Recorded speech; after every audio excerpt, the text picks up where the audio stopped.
محمد كوليبالي.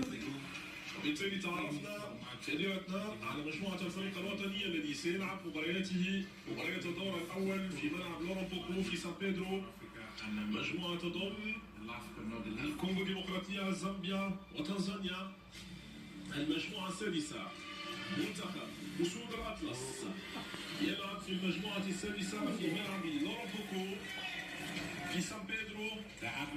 المجموعة السادسة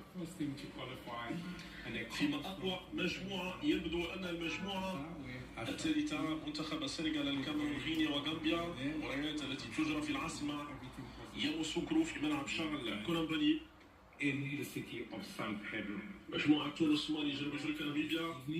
أيضا Let us have a look. المجموعة الثانية مصر، غانا، We'll be playing الأخضر، in the stadium of Al Asad. المنتخب